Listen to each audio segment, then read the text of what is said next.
Hello friends, स्वागत है आप सभी का द सोशल क्लास के एक और नए वीडियो में।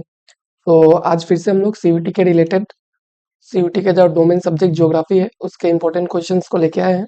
और आज हम लोग ज्योग्राफी के 25 मोस्ट प्रोबेबल क्वेश्चंस जो कि एग्जाम में पूछे जा सकते हैं उनको देखेंगे और उनको करने की कोशिश करेंगे। तो क्वेश्चन नंबर वन क्या है? क्वेश्चन नंबर वन जो है एक असर्शन रीजन क्वेश्चन है।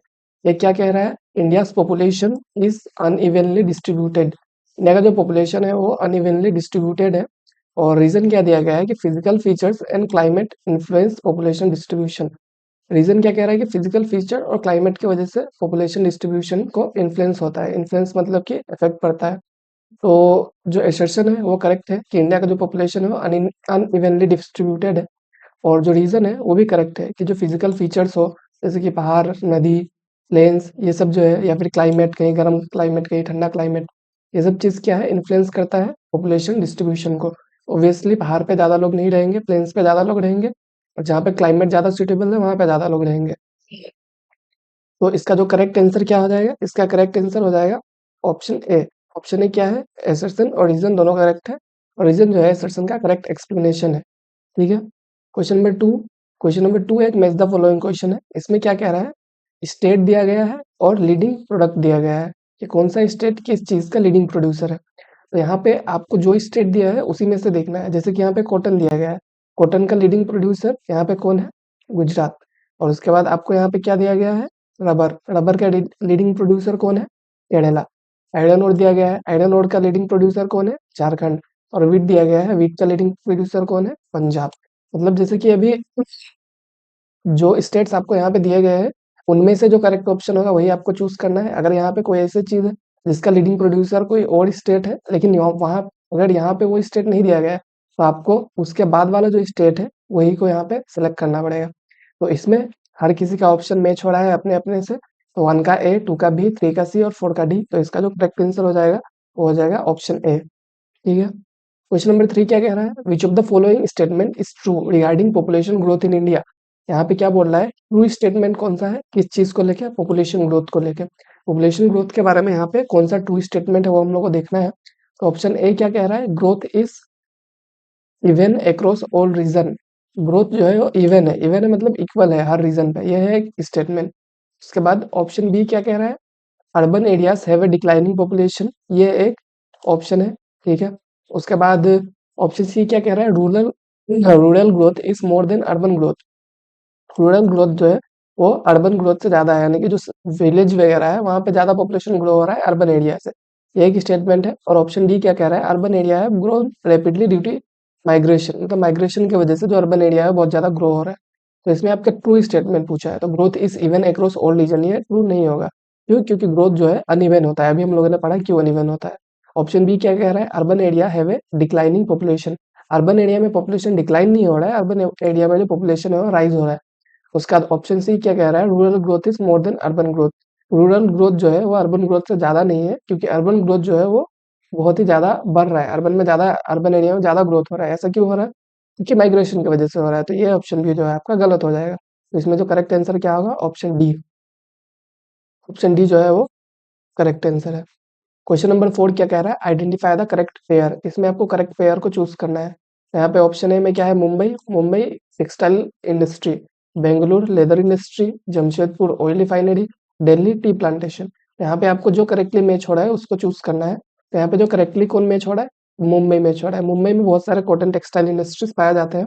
बाकी ऐसा मैच नहीं हो रहा है, बेंगलुरु वगैरह जो है वो मैच नहीं हो रहा है।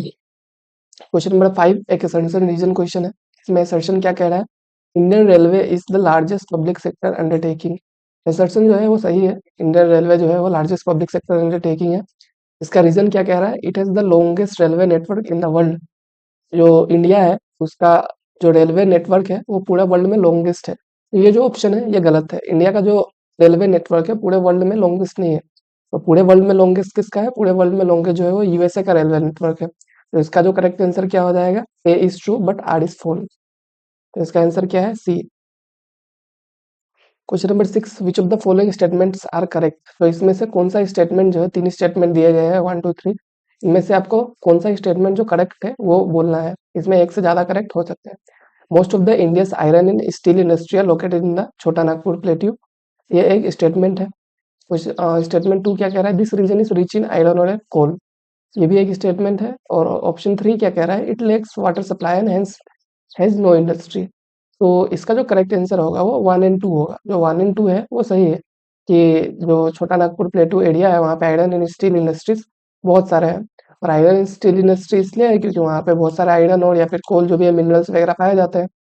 और जो थर्ड ऑप्शन है कि इट लैक्स वाटर सप्लाई, ये बिल्कुल भी गलत है क्योंकि जो एरिया है वहाँ पे अबंडन वाटर सप्लाई है, वहाँ पे वाटर सप्लाई की कोई कमी नहीं है। तो इसका जो करेक्ट आंसर क्या हो जाएगा? ए। उसके बाद जो नेक्स्ट क्वेश्चन वो क्या कह रहा है? ये केस बेस्ड टाइप का क्वेश्चन है। इसमें आपको एक केस दिया हुआ है, इसके रिलेटेड आपको आंसर चूज करना पड़ेगा। A city has witnessed rapid growth of IT industries and a rise in per capita income. It is now known as the India Silicon Valley. तो इंडिया का जो सिलिकॉन वैली है, ये जब term use किया गया तो आपको पता चल गया होगा कि इसका जो आंसर है वो क्या होगा। इसका जो आंसर होगा बेंगलुरु होगा।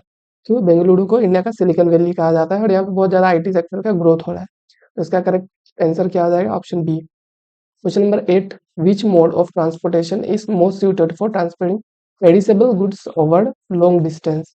पेरिसेबल गुड्स क्या होता है? पेरिसेबल गुड्स वो गुड्स होता है जो कि खराब हो सकते हैं, जिनका लाइफ स्पैन जो होता है वो बहुत ज़्यादा कम होता है। और अगर हम लोग को पेरिसेबल गुड्स को बहुत ही लॉन्ग डिस्टेंस पे ट्रेवल करवाना है तो हम लोग को ऐसा मोड ऑफ ट्रांसपोर्ट चूज करना पड़ेगा जो कि फास्ट हो, और ताकि हम लोग का जो गुड्स है वो खराब ना हो जाए। तो इसका जो करेक्ट आंसर होगा वो होगा आपका एयरवेज, क्योंकि एयरवेज जो है वो फास्टेस्ट वे है ट्रांसपोर्ट का। और पेरिसेबल गुड्स है तो इस केसेस में आपको एयरवेज ही पिक करना पड़ेगा। क्वेश्चन नंबर 9 क्या कह रहा है? Match the following. Question number 9 जो है मैच द फॉलोइंग क्वेश्चन है। इसमें सॉइल टाइप दिया गया है, उसका कैरेक्टरिस्टिक दिया गया है। ठीक है, कि इसमें आपको कौन सा सॉइल जो है वो मतलब किस टाइप का कैरेक्टरिस्टिक है उसका। तो आपको इसमें ऐसे क्वेश्चंस में बहुत बार ऐसा होता है कि आपको आंसर्स नहीं आ रहे होते हैं, पर कुछ चीज जो होता है आपको पता होता है। जैसे कि यहाँ पे एलुवियल सॉइल है। तो एलुवियल सॉइल के बारे में आपको पता होगा कि एलुवियल सॉइल सबसे कॉमन है, मतलब ये बहुत ही ज्यादा वाइड स्प्रेड होगा, मोस्ट फर्टाइल है। तो इसका 3 का सी हो जाएगा। तो आपको ऑप्शन में देखना है कि 3 का सी कहाँ कहाँ है।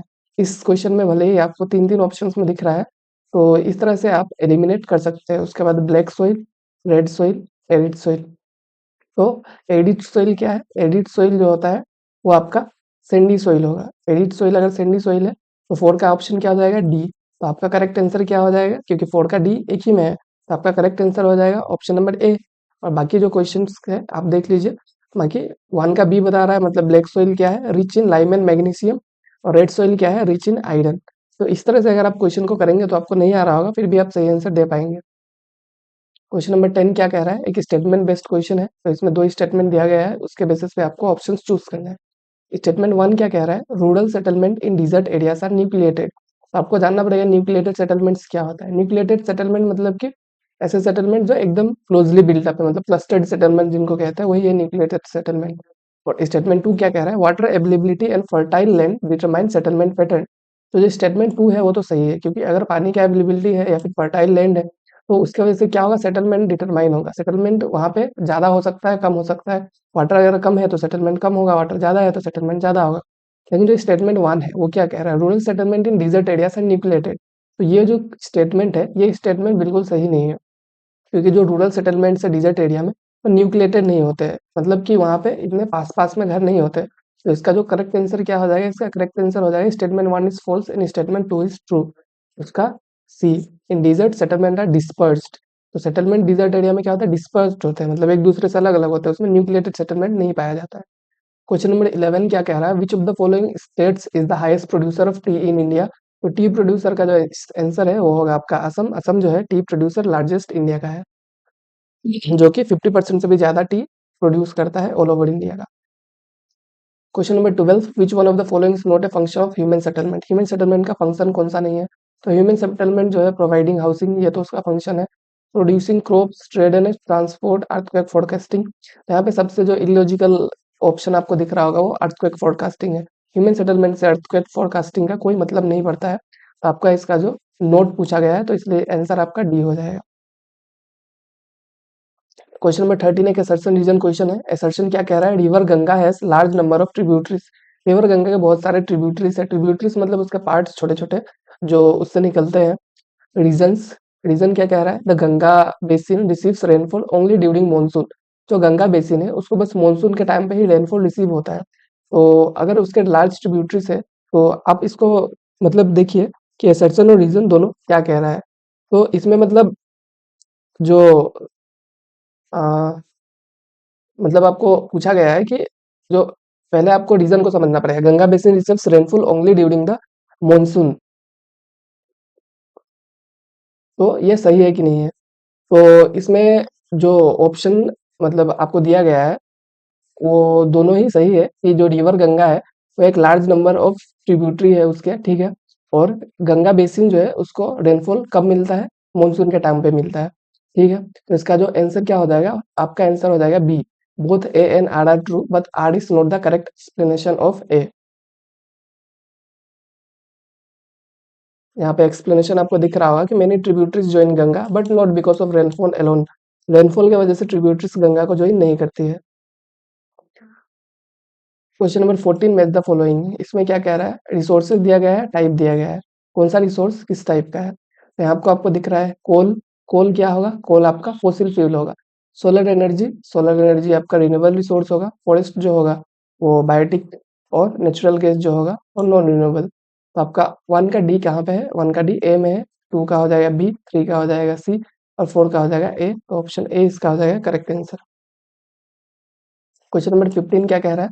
Which one of the following town has an inland riverine port. तो इनलैंड पोर्ट इनमें से बस एक ही पोर्ट्स का है, तो वो है आपका कलकत्ता पोर्ट। कलकत्ता पोर्ट जो है वो एक इनलैंड पोर्ट है। क्वेश्चन नंबर 17 पे चलते हैं। क्वेश्चन नंबर 17 क्या कह रहा है? Which of the following are environmental consequences of urbanisation. Urbanisation का जो इन्वायरमेंटल कॉन्सिक्वेंस है वो क्या है?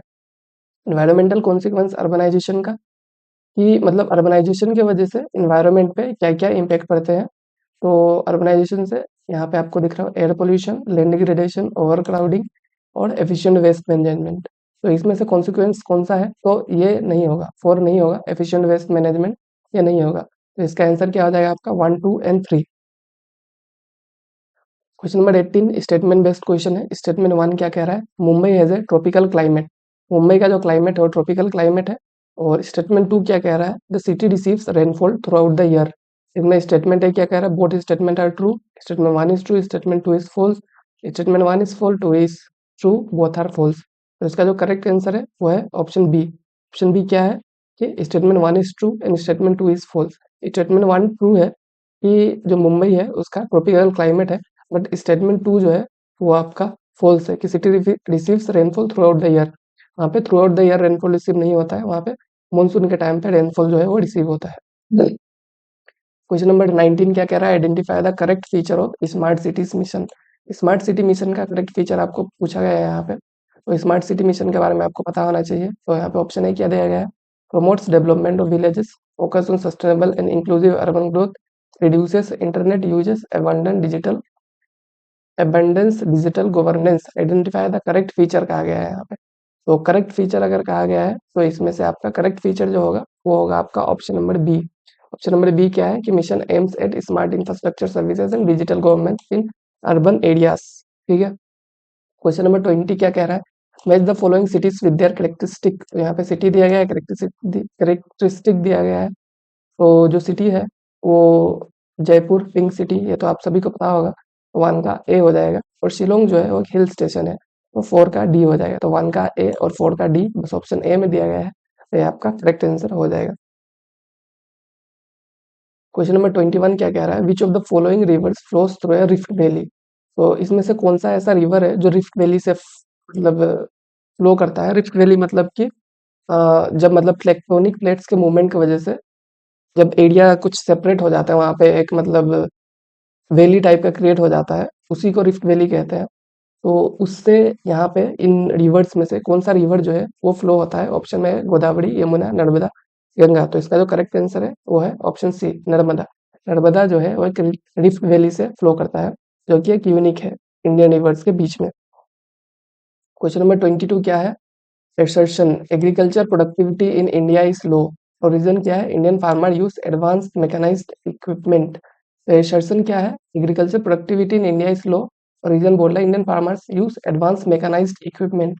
तो एग्रीकल्चर प्रोडक्टिविटी लो है, ये तो सही है रीजन। पर असर्शन सही है, पर रीज़न जो है वो सही नहीं है। रीज़न क्या है? Indian farmer use advance mechanised equipment. तो इंडियन फार्मर्स जो है एडवांस मैकेनाइज्ड इक्विपमेंट को यूज़ नहीं करते हैं, इसीलिए जो इनका प्रोडक्टिविटी है, वो बहुत ही ज़्यादा लो है। तो इसका जो करेक्ट आंसर हो जाएगा, वो हो जाएगा A is true, R is false. ठीक है? क्वेश्चन नंबर 23 ये क्या कह रहा है? Which of the following best describe sustainable development? Sustainable development को कौन इसमें से डिस्क्राइब कर रहा है? तो ऑप्शन ए क्या कह रहा है? Development only for urban area. Option B development with maximum industrialisation. Option C development meeting current needs without compromising future need. तो इसका जो करेक्ट आंसर आ जाएगा ऑप्शन सी हो जाएगा। जो डेवलपमेंट फ्यूचर नीड्स के साथ कॉम्प्रोमाइज नहीं करता है, वही क्या है? सस्टेनेबल डेवलपमेंट है।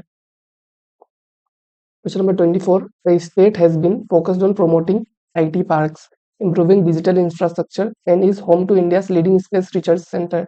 तो इसरो का जो होम है, मतलब इसरो कहाँ पे लोकेटेड है, वही एक तरह से पूछा गया है। तो इसका जो करेक्ट आंसर हो जाएगा वो कर्नाटका हो जाएगा। सेम इसी टाइप के क्वेश्चन थोड़ी देर पहले आया था, जिसका आंसर जो था वो कर्नाटका था। तो बेंगलुरु, तो इसका जो आंसर है कर्नाटका, स्पेशली बेंगलुरु, जहाँ पे इसरो वगैरह या फिर बहुत सारे टेक पार्क्स लोकेटेड है। क्वेश्चन नंबर 25 आज का लास्ट क्वेश्चन। इसमें क्या पूछ रहा है कि plantation agriculture is practised in the north western part of India. जो प्लांटेशन एग्रीकल्चर है वो नॉर्थ वेस्ट पार्ट के इंडिया में किया जाता है। स्टेटमेंट 2 क्या कह रहा है? It includes crops like T, coffee and rubber. तो ये तो सही है, स्टेटमेंट 2 के प्लांटेशन में टी, कॉफी, रबर ये सब को यूज किया जाता है। पर जो प्लांटेशन है वो नॉर्थ वेस्ट में नहीं, नॉर्थ ईस्ट में किया जाता है। तो इसका जो स्टेटमेंट 1 है वो फॉल्स हो जाएगा। तो ऑप्शन सी इसका करेक्ट हो जाएगा। 1 इज फॉल्स, 2 इज ट्रू। क्यों? क्योंकि plantation agriculture is mainly in south and north eastern India, not north west. ठीक है? तो आज का जो वीडियो था यहीं पे खत्म होता है। हम लोगों ने 25 ज्योग्राफी के क्वेश्चंस प्रैक्टिस किया। इसी तरह से हम लोग आगे भी अलग-अलग सब्जेक्ट के अलग-अलग क्वेश्चंस लेके आते रहेंगे। आप लोग चैनल के साथ जुड़े रहिएगा। Thank you, thank you.